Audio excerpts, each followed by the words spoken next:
Welcome back. Let's get more reaction from Plymouth's incredible 1-0 victory over Liverpool in the FA Cup. Arne Slot has sat down. We'll bring you him in just a second. But first, let's hear from the Plymouth boss, the man who succeeded Wayne Rooney, Miron Muslic. Normally, I'm very, very good in my words and very eloquent. A little bit speechless, to be fair.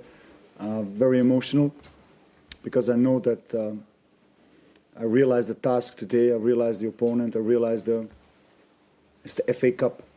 It's the biggest cup in the world. It's the most famous cup in the world. And we played Liverpool. So it was just omnipresent and very, very big in the city, in the club, in our locker room.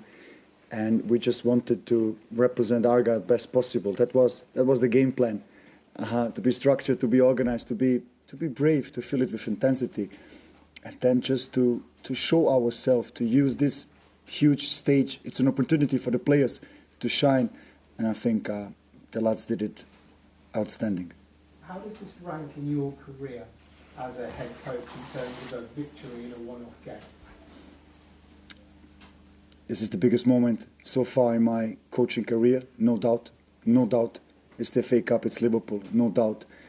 And the biggest moment is yet to come, end of season, when we are staying up. This is my goal. This is what I have on my mind, inside my soul. This is the big goal for Argyle, and then this will be the next biggest moment in my career.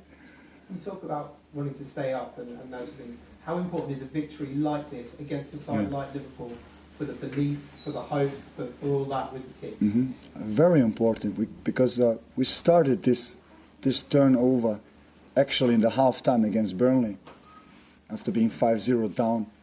And my message to the lads was, it takes a lot of courage to go outside and to finish the game. And if we can manage this, we won't change the result, but we will make a step forward, and this step forward will help us for the next challenging days and weeks. And we did this. We followed over just a couple of days later in Sunderland, a week later West Brom, and now Liverpool. So this gives us not only the belief, but also confidence boost that if we can show this togetherness, if we can sacrifice on the pitch, the Green Army is there anyway. They are just waiting for us to start, and they will support us until the end. And we will need this togetherness on the pitch and off the pitch. It's a hell of a task in front of us, no doubt, but I think we are ready also to take this challenge. The result is obvious. That's a big disappointment, and the way we played wasn't a lot to be happy about as well. The only thing I was happy about is that the boys kept on fighting for 100 minutes, and probably the best part of our game were the last 10 minutes. So that tells you that they kept on fighting, but credits to them. Good game plan.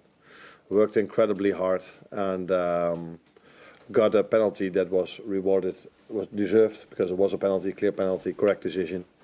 But that had a lot of impact on the game, of course, because both teams hardly had any chance, and all of a sudden you get a penalty kick again, which was a correct decision. But that, and then they were 1-0 up, and they kept on fighting till the end. And goalkeeper made 1 or 2 good saves in the end, but yeah, we hardly created anything at all.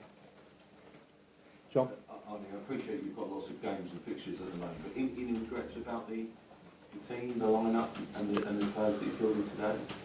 No, because you never know what would have happened if we would have played with our starters over here. I think during this season we've seen a few times already that it's a game plan, a playing style which is difficult for our starters, but also for the ones that have played today. So constantly long balls, second balls, long balls, second balls is difficult for every team. We had this with United at home, for example, as well. They had a similar playing style, going to a very low block, kick every ball long. And then we played with our starters. So I think today also showed why we play with the ones that we've played today, because these players need game rhythm as well. And for them to be ready in the upcoming months, they need the game time. And you saw today that some of these players really need games like this to be ready for the last 3 months of the season. For the pressure that you had at the end, you must have felt as if you'd get a breakthrough. Big chances, no? Yeah, there were 1 or 2 big chances, but I think if a team is working so hard and throws themselves for every ball, they are in a certain kind of momentum. And then maybe you deserve to be a bit lucky as well in the end. And then the goalkeeper made 1 or 2 great saves. But this is what you see a lot. If they would have played 10 to 15% less or worked 10 to 15% less, we probably would have scored it. But you see many times that if a team brings such a performance in, you saw yesterday. Was it with City that they missed a big chance in the end? The other team. So sometimes you deserve a bit of luck if you work as hard as Plymouth did today. Arne, can I just ask about Joe Gomez? Yeah. Is it the same injury that brought him off against West Ham a few weeks back, or? I'm not too sure. I'm not too sure if it was the same leg, but I haven't had time to ask him. But it was clear that I think we all know which moment he felt a bit insecure about because he didn't sprint back fully. And then he said, "Yeah, I'm not 100% sure. I'm afraid if I make one extra sprint, that things will go wrong. So I don't know exactly where he is. It didn't. It's not. How do you say this? It's not. Sorry. Torn. It's not torn, I assume.